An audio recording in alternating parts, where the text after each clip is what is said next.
इसका प्राकट्य अथवा साधारण रूप में देखा जाए तो जैसे साधारण व्यक्ति का जन्म होता है ऐसा ही होता है, परंतु कर्म के द्वारा, साधना के द्वारा वो एक ऐसी उच्च स्थिति में पहुंचते हैं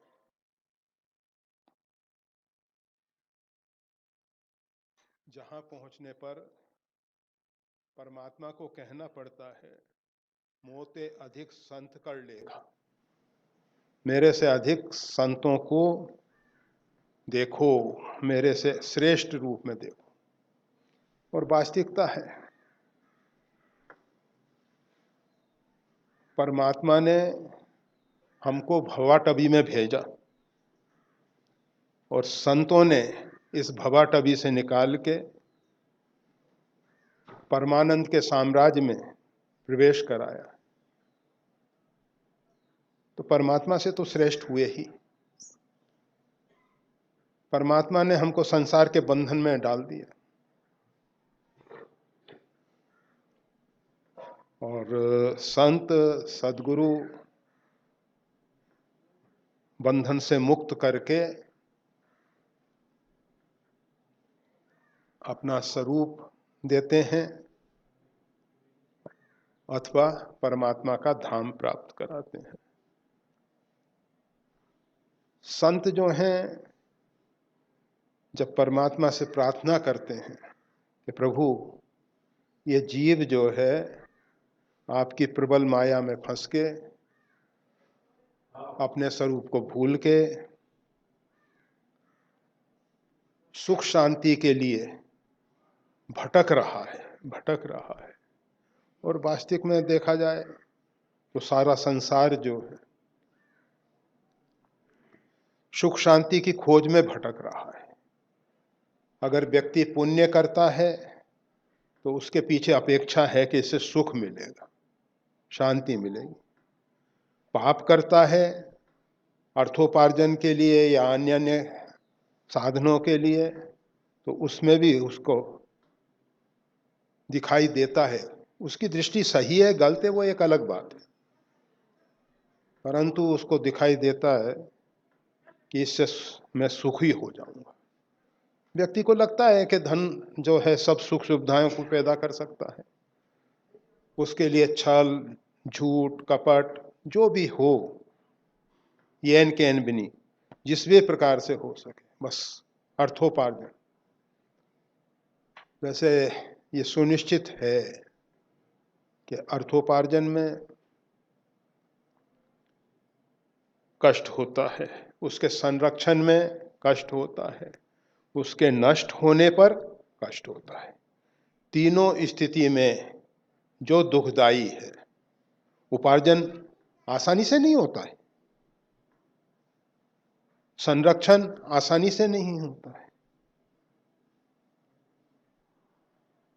और नष्ट होने पे तो वो, क्योंकि हमने उसको बहुत कस के पकड़ रखा था, उसके प्रति हमारी बहुत अच्छी पकड़ है कि इससे हम सुखी होने वाले हैं, तो वो जबरदस्ती कोई छीन रहा है, अर्थात हमारे सुख को छीन रहा है।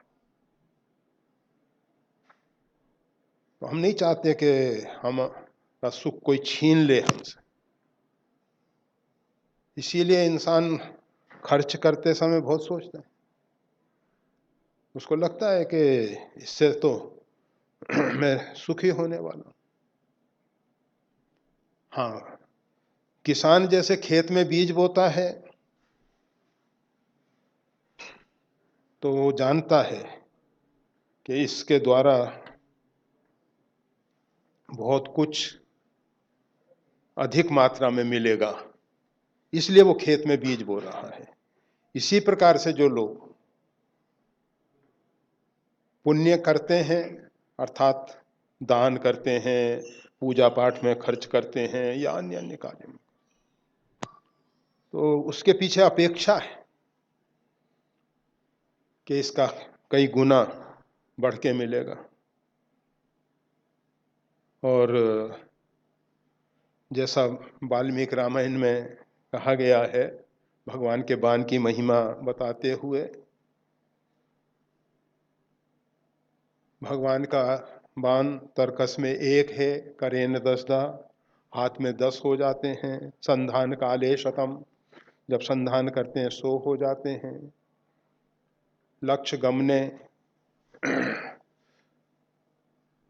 गमन करते करते लक्ष्य, कोटिश्च कोटिर्बधे, अंते अर्घ अर्व खर्व इतने बढ़ जाते हैं भगवान। एतद बाण पराक्रमश महिमा सतपात्र दानम यथा, सतपात्र को दिया हुआ दान इसी प्रकार से बढ़ता है।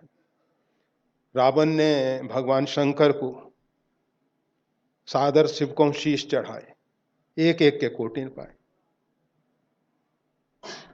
एक एक के करोड़ों मिले उसको। शिव जैसा पात्र कौन? परमात्मा है, साक्षात परिपूर्णतम ब्रह्म है भगवान शिव। तो हम ये बता रहे थे कि इंसान जो है, मानव जो है, जीव जो है, सुख शांति की खोज में भटक रहा है, कहाँ से कैसे मिलेगी। परंतु मार्ग न जानने के कारण सुख शांति है कहाँ। हम सोचते हैं सुख शांति बाहर से मिलेगी, पदार्थों से मिलेगी, व्यक्ति से मिलेगी, विशेष प्रकार की परिस्थितियों से मिलेगी, हम उसमें उसका अनुसंधान करते हैं। परंतु सुख शांति अपने अंदर है। जीव जो है शांत स्वरूप है, जल का जो स्वरूप है वो स्वाभाविक शांत है। जब उस पे पवन की थपेड़ें लगती हैं तो उसमें तरंग आंदोलित होती है। जल जब गति को प्राप्त होता है, आगे बढ़ने की कोशिश, तब उसमें तरंगें पैदा होती। कहीं अवरोध आता है, टकराता है, तो उसमें तरंगें पैदा होती। इसी प्रकार से जब हम आगे बढ़ने की सोचते हैं तब हमारा मन चंचल होता है। कामना रूपी पवन जब इस पे अपने थपेड़े मारती है तो ये मन चंचल होता है। मन तो स्वभाव से तो शांत है। ये जो कामनाएं हैं, इच्छाएं हैं, अपेक्षाएं हैं, अभिप्साएं हैं, ये हमारे मन को चंचल कर रही हैं। तो संत बताते हैं सुख शांति की खोज बाहर नहीं, अपने अंदर करो। और जो व्यक्ति अपने अंदर सुख शांति नहीं पा सका, उसको बाहर सुख शांति मिल जाए कदापि संभव नहीं है, कदापि। आप वैसे भी देखते हो कि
जहां परमात्मा ना हो।